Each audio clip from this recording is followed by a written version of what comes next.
Guys কি খবৰ মই ভালে আহক তেন্তে আজিৰ ভিডিঅ'টো আৰম্ভ কৰোঁ। আজি ভাবিছোঁ ঘৰত কি কৰিলোঁ দেখোন। আজি ঘৰত ফাৰ্ষ্ট এয়া ভাজি বনাই ল'লোঁ, মাছ আৰু দোলবন ভাজিছোঁ, এয়া দেখিছে গাইজ।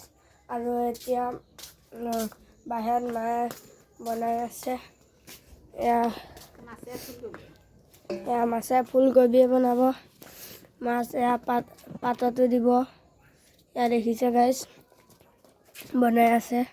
ভিডিঅ'টো গাইজ শেষলৈকে চাই থাকক। এয়া বনাই আছে দেখিছে মায়ে বাবাই।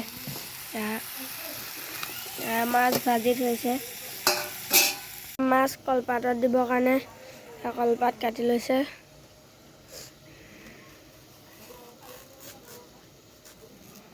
হেল্ল' গাইজ, এয়া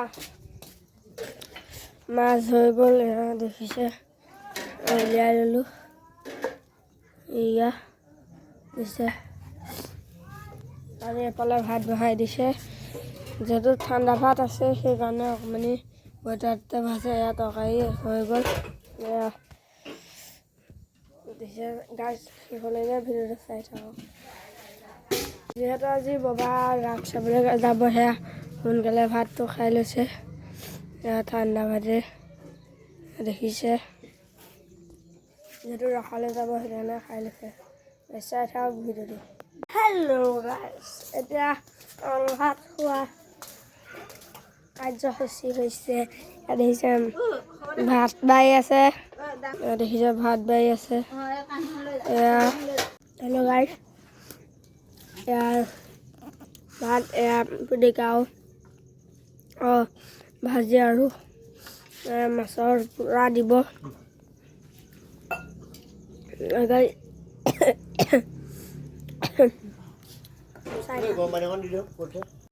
ভাজি দিছে, এয়া দিছে এয়া ভাজি দিলে, পিটিকা দি দিছে মাছৰ পুৰা পিঁয়াজ জলকীয়া দি পিটিকা কৰি লৈছে।